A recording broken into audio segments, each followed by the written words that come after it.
August 22, 2025. In the contested waters of the South China Sea, 85 nautical miles southeast of the Spratly Islands, the impossible was about to unfold. China's most advanced warship, the Type 055 stealth destroyer Nanchang, worth $1.8 billion and bristling with 112 vertical launch cells, had been stalking the USS Zumwalt, America's $4.4 billion technological marvel. Both ships represented the pinnacle of naval engineering, invisible to radar, armed with hypersonic weapons, and crewed by their nation's most elite sailors. For 6 hours, the two stealth destroyers had played a deadly game of cat and mouse, each trying to achieve radar lock on the other while remaining undetected. But at 13:47 hours, when the Chinese captain made a fatal miscalculation, 12 minutes of pure naval warfare would erupt, the most technologically advanced ship-to-ship combat in human history. What started as a routine freedom of navigation patrol would end with one of these billion-dollar warships at the bottom of the South China Sea, and the balance of naval power in the Pacific forever altered. How did two invisible ships find each other? Which Navy's technology would prove superior? Join me in discovering the truth behind 12 minutes that changed everything.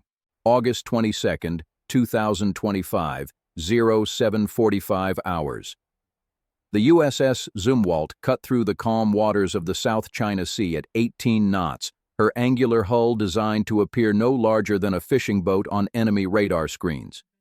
At 610 feet long and displacing 15,656 tons, she was a floating fortress of American naval technology, powered by two Rolls-Royce MT-30 gas turbines, generating 78 megawatts of electrical power, enough to supply a small city. Captain Sarah Mitchell commanded 147 of the Navy's most skilled personnel, each trained on systems that cost more than most countries' entire defense budgets. The ship's advanced gun system could fire GPS-guided projectiles 83 nautical miles with pinpoint accuracy, while her 80 Mark 57 vertical launch cells carried a mix of SM-2, SM-6, and Tomahawk missiles worth $180 million in firepower alone. But the Zumwalt's greatest weapon was invisibility. Her radar cross-section measured just 0.01 square meters, smaller than a rowboat despite her massive size. Every surface was angled to deflect radar energy, every system designed for stealth. To enemy sensors, she was a ghost. Unknown to Captain Mitchell, that ghost was being hunted by an even deadlier predator. 823 hours, 47 nautical miles to the northwest, the planned destroyer Nanchang maintained perfect silence as she tracked the American warship. Captain Li Wei studied the faint signature on his quantum radar display, a revolutionary Chinese system that could detect stealth targets by measuring quantum fluctuations in the electromagnetic field. The Nanchang was China's answer to American naval supremacy. 180 meters of cutting-edge technology, carrying 112 vertical launch cells loaded with YJ-21 hypersonic anti-ship missiles, HHQ-9B surface-to-air missiles, and CJ-10 land attack cruise missiles. Her dual-band radar could track 1,000 targets simultaneously, while her own stealth coating made her nearly as invisible as her American counterpart. Captain Lee had received his orders directly from the Eastern Theater Command: shadow the American destroyer, gather intelligence on her capabilities, and be prepared to engage if she violated Chinese territorial claims. The Nanchang had been tracking the Zumwalt for 6 hours, staying just beyond the range of American sensors while building a complete tactical picture. If you were commanding one of these stealth destroyers, would you strike first or continue gathering intelligence? Tell me in the comments. For the next 4 hours, the two most advanced warships on Earth engaged in a technological chess match that pushed the boundaries of naval warfare. Both ships employed every stealth technique in their arsenals: electronic warfare suites jamming enemy sensors, decoy launchers creating false targets, and sophisticated algorithms constantly adjusting their radar signatures. The Zumwalt's AN/SPY-3 multifunction radar swept the ocean in complex patterns, its X-band arrays searching for the telltale signs of hostile contacts. But the Chinese destroyer remained a phantom, her stealth systems deflecting American radar pulses into harmless scatter. Meanwhile, the Nanchang's Type 346B AESA radar painted the American ship with invisible energy, building a detailed picture of her movements and capabilities. The Chinese had achieved something remarkable. sustained tracking of a stealth target at extended range using quantum detection principles that Western navies were only beginning to understand. 1,205 hours. The first crack in the technological stalemate appeared when the Zumwalt launched a routine helicopter patrol. The MH-60R Seahawk, call sign Seahorse 1, lifted off from the destroyer's flight deck carrying advanced dipping sonar and electronic surveillance equipment. Captain Mitchell's orders were clear. Conduct a standard ASW sweep while gathering electronic intelligence on any contacts in the area. The helicopter's crew had no idea they were about to become the first pieces in a deadly game of naval combat. As Seahorse 1 began its patrol pattern 15 nautical miles from the Zumwalt, its AN/APS-153 radar detected an anomalous return bearing 315 degrees, range 28 nautical miles. The signature was faint, barely above the noise threshold, but consistent with a large surface combatant attempting to remain hidden. Zumwalt Control, Seahorse 1, came the transmission. Possible surface contact bearing 315, range 28 miles, signature consistent with major surface combatant, investigating. Before you discover what happens next, please support us by liking and subscribing to the channel. 12:47 hours. Aboard the Nanchang, radar operator Senior Chief Petty Officer Zhang Ming watched his screen with growing concern. The American helicopter was vectoring directly toward their position, its flight pattern indicating it had detected something. Captain Lee faced a critical decision: maintain stealth and risk closer detection, or take action to eliminate the threat. "Captain," Zhang reported, "American helicopter approaching our position. Range 12 kilometers and closing. They appear to have detected us." Captain Lee studied the tactical display. The helicopter's search pattern was too precise to be coincidental. Somehow the Americans had found them despite their stealth measures. If the helicopter achieved visual contact or deployed sonobuoys, their position would be compromised completely. "Weapons control," Lee ordered. "Prepare HHQ-9B missile for helicopter engagement. Single missile, proximity fuse." The order sent a chill through the Nanchang's Combat Information Center. Firing on the American helicopter would be an act of war, but allowing it to report their position would compromise their entire mission. 12:51 hours. Seahorse 1 was now just 8 nautical miles from the Chinese destroyer, its crew completely unaware of the missile locked onto their aircraft. Lieutenant Commander Jessica Torres, the helicopter's pilot, was focused on the faint radar return that seemed to be getting stronger as they approached. "I'm getting a clearer picture," reported her sensor operator. "Definitely a large surface combatant, possibly destroyer class. Signature is weird though, almost like it's designed to scatter radar." Those would be the last words transmitted from Seahorse 1. At 12:52 hours, the Nanchang fired a single HHQ-9B surface-to-air missile. The 1,300-pound interceptor accelerated to Mach 4.2, its active radar seeker painting the helicopter with targeting energy. Lieutenant Commander Torres had just enough time to see the missile's exhaust plume before 180 pounds of high explosive detonated 50 feet from her aircraft. The MH-60R disintegrated in a ball of fire and debris, taking all 4 crew members with it. The wreckage scattered across a half-mile of ocean, leaving only an oil slick and floating debris to mark where Seahorse 1 had died. 12:53 hours. Aboard the Zumwalt, the loss of Seahorse 1 triggered an immediate shift from patrol to combat operations. Captain Mitchell watched the helicopter's transponder signal vanish from her screens, replaced by the distinctive signature of a missile detonation. "All stations, this is the captain. We have lost Seahorse 1 to hostile action. General quarters! General quarters! All hands man your battle stations. This is not a drill." The Zumwalt transformed from a patrol vessel into a weapon of war in under 2 minutes. Her Mk-57 vertical launch cells armed their missiles. The advanced gun system rotated toward the last known position of the helicopter, and electronic warfare systems began flooding the electromagnetic spectrum with jamming signals. "Weapons control, Captain. I want a firing solution on the contact that killed our helicopter. Authorization Bravo 77. The authorization code unlocked the Zumwalt's most advanced weapon systems. Within seconds, her combat management system had calculated the most likely position of the hostile contact based on the missile's trajectory and the helicopter's last known position. 12:55 hours.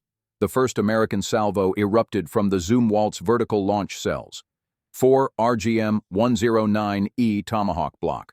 4 missiles streaked toward the Chinese destroyer's estimated position, each carrying a 1,000-pound unitary warhead and flying at 550 miles per hour just 50 feet above the waves. But Captain Lee had anticipated this response. The moment his missile destroyed the American helicopter, he ordered the Nanchang to execute a pre-planned evasion maneuver, a high-speed turn to starboard while launching electronic countermeasures and chaff clouds to confuse incoming missiles. The Chinese destroyer's close-in weapon systems came alive as the Tomahawks approached. Her Type 1130 CIWS, a 11-barrel Gatling gun capable of firing 10,000 rounds per minute, engaged the first missile at a range of 2,000 meters. The 30mm tungsten rounds shredded the Tomahawk's airframe, sending it cartwheeling into the sea. The second and third missiles fell to a combination of electronic jamming and HHQ 10-point defense missiles, but the fourth Tomahawk penetrated the defensive screen. It detonated against the Nanchang's forward superstructure, blowing a 15-foot hole in her stealth plating and killing 8 Chinese sailors instantly. 12:57 hours. The damage to the Nanchang was significant but not crippling. Her main radar array remained operational, her missile systems were intact, and Captain Lee was now authorized to use his most devastating weapon, the YJ-21 hypersonic anti-ship missile. Weapons control, Lee commanded. Prepare YJ-21 for immediate launch. Target the American destroyer. This ends now. The YJ-21 was China's answer to American naval supremacy, a hypersonic missile capable of Mach 10 speeds and equipped with a maneuvering warhead that could evade all known defensive systems. At $15 million per missile, it was the most expensive weapon in the Chinese arsenal, but its effectiveness was unquestioned. 12:58 hours. The missile erupted from the Nanchang's vertical launch cell in a pillar of flame and smoke. For the first 30 seconds, it flew like a conventional cruise missile, staying low to avoid detection. But as it reached its boost phase, the YJ-21's scramjet engine ignited, accelerating the weapon to hypersonic speeds. Aboard the Zumwalt, radar operator Petty Officer First Class Marcus Johnson watched in horror as his screen painted the incoming threat. Captain, we have a hypersonic missile inbound. Bearing 315, speed Mach 8 and climbing. Time to impact, 90 seconds. Captain Mitchell had trained for this scenario, but facing a hypersonic weapon in actual combat was terrifying. The Zumwalt's defensive systems were among the most advanced in the world, but they had never been tested against a Mach 10 target. All defensive systems, engage. SM-6 missiles, fire for effect. The Zumwalt launched 6 SM-6 interceptors in rapid succession, their combined cost exceeding $30 million. Each missile was guided by the ship's Aegis-like combat system, racing to intercept the Chinese hypersonic weapon before it could reach its target. 12:59 hours. The first SM-6 missed by 200 meters, close in missile terms, but useless against a hypersonic target. The second interceptor achieved a near miss, its proximity fuse detonating close enough to damage the YJ-21's guidance fins but not destroy it. The Chinese missile, now flying at Mach 9.2, began its terminal attack phase. Its onboard AI selected the optimal impact point, the Zumwalt's forward vertical launch cells, where a successful hit would detonate dozens of American missiles in a catastrophic secondary explosion. The Zumwalt's final line of defense was her SeaRAM close-in weapons system, an 11-missile launcher designed to engage threats at point-blank range. All 11 missiles fired simultaneously, creating a wall of interceptors between the ship and the incoming hypersonic weapon. 1,300 hours. The 9th SeaRAM missile achieved a direct hit just 800 meters from the Zumwalt's bow. The YJ-21's 660-pound warhead detonated in a blinding flash, sending shockwaves across the water and raining debris onto the American destroyer's deck. But the explosion was too close. The hypersonic weapon's kinetic energy, combined with its warhead detonation, created a pressure wave that buckled the Zumwalt's forward hull plating and flooded her forward compartments. Emergency alarms wailed as damage control teams rushed to contain the flooding. 1,301 hours. Both ships were now damaged but still fighting. The Nanchang had lost her stealth capability and suffered casualties from the Tomahawk hit. while the Zumwalt was taking on water and had reduced speed due to hull damage. Captain Mitchell knew she had one chance to end the engagement before her ship's damage became critical. The Zumwalt's advanced gun system had been tracking the Chinese destroyer since the first missile exchange, and now she had a clear firing solution. Gun control, Captain. Commence firing. High explosive rounds, maximum rate of fire. The Zumwalt's 155mm advanced gun system was a marvel of naval artillery, capable of firing GPS-guided projectiles with the accuracy of a cruise missile but at a fraction of the cost. Each long-range land attack projectile, LRLAP, could hit a target 83 nautical miles away with a circular error probable of less than 10 meters. 1,302 hours. The first salvo of 6 LRLAP rounds arced high into the sky before diving toward the Nanchang at terminal velocity. Each projectile carried 24 pounds of high explosive and was guided by GPS and inertial navigation systems that made them virtually impossible to jam. Captain Lee watched the incoming artillery with grim determination. His ship's point defense systems engaged the projectiles, but the LRLAP rounds were small, fast, and numerous. 3 were intercepted by the Type 1130 CIWS, but 3 more penetrated the defensive screen. The first round struck the Nanchang's aft superstructure, destroying her helicopter hangar and killing 12 sailors. The second hit amidships, penetrating the hull and exploding in the ship's galley. The third round was the most devastating. It struck the forward vertical launch cells, detonating 6 unfired missiles in a chain reaction that tore a 40-foot hole in the destroyer's bow. 1,304 hours. The Nanchang was mortally wounded. Her forward compartments were flooding rapidly, her main radar was offline, and fires burned throughout the ship. Captain Lee faced the same impossible choice that had confronted naval commanders for centuries: continue fighting and risk losing his entire crew, or surrender and save lives. But the Chinese captain had one final card to play. The Nanchang carried 2 YJ-21 hypersonic missiles, and her aft launch cells were still operational. If he was going to lose his ship, he would take the American destroyer with him. Weapons control, Lee ordered through gritted teeth. Fire remaining YJ-21 missiles. Both missiles, simultaneous launch. 1,305 hours. 2 hypersonic missiles erupted from the sinking Chinese destroyer, their combined cost of $30 million representing China's final gamble in the engagement. Both weapons accelerated to Mach 10, racing toward the damaged American ship in a last-ditch attempt to achieve mutual destruction. Captain Mitchell watched the incoming threats with calm professionalism. Her ship was damaged, her crew was fighting fires and flooding, but the Zumwalt was still a formidable weapons platform. She had 8 SM-6 interceptors remaining and a fully operational SeaRAM system. All defensive systems, engage both targets. This is our last chance. 1,430 hours. 3 hours after the engagement ended, the Nanchang slipped beneath the waves, taking with her $1.8 billion in Chinese naval technology and the lives of 23 sailors who couldn't be saved. The remaining 317 crew members were pulled from the water by American rescue helicopters and the Zumwalt's boats, becoming prisoners of war in the first major naval engagement between superpowers since World War II. The Zumwalt survived but was severely damaged. Her forward compartments remained flooded, her stealth coating was compromised, and she required immediate return to port for extensive repairs. The cost of restoring America's most advanced destroyer would exceed $800 million. Intelligence analysis of the engagement revealed startling technological developments on both sides.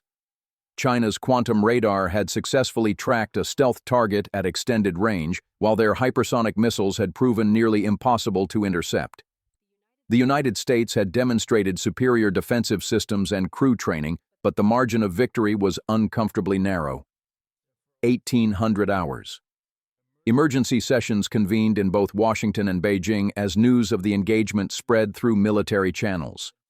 For the United States, the battle proved that American naval supremacy could no longer be taken for granted. China's technological advances, particularly in hypersonic weapons and quantum detection, had closed the gap significantly. For China, the loss of the Nanchang was a devastating blow to both naval capability and national prestige. The ship represented the pinnacle of Chinese naval engineering, and her destruction demonstrated that advanced technology alone was insufficient without superior training and tactics. The engagement's most significant impact was strategic. Both nations now understood that a full-scale naval war would result in catastrophic losses on both sides, with no clear victor. The age of conventional naval supremacy was ending, replaced by a new era where stealth, hypersonics, and artificial intelligence would determine the outcome of future conflicts. 12 minutes of combat in the South China Sea had rewritten the rules of naval warfare. The engagement between the Zumwalt and Nanchang proved that stealth technology, while still valuable, was no longer an absolute advantage. Quantum radar and advanced sensors could penetrate even the most sophisticated stealth systems. Hypersonic weapons had demonstrated their devastating potential, but also their limitations. While nearly impossible to intercept, they were extremely expensive and could be defeated by layered defensive systems and superior tactics. The engagement showed that victory would go not to the side with the most advanced individual weapons, but to the Navy that could best integrate technology, training, and tactical doctrine. For Captain Mitchell and the crew of the Zumwalt, the battle was a sobering reminder that American naval dominance was no longer guaranteed. Future conflicts would require new technologies, new tactics, and new levels of crew proficiency to maintain the edge that had protected American interests for decades. For the families of the 23 Chinese sailors who died aboard the Nanchang, the engagement was a tragic reminder of the human cost of great power competition. Their sacrifice would not be forgotten, but it would serve as a warning to both nations about the price of allowing technological rivalry to escalate into actual warfare. The South China Sea returned to its deceptive calm, but the balance of power beneath its waves had shifted forever. 12 minutes of combat had changed everything, proving that in the modern era, even the most advanced warships were vulnerable, and victory would belong to the Navy that could adapt fastest to the new realities of naval warfare. If you found this analysis compelling, don't forget to subscribe for more in-depth military coverage. Like this video to support the channel and share it so more people can understand the truth behind the headlines. The future of naval warfare has arrived, and it's more dangerous than anyone imagined.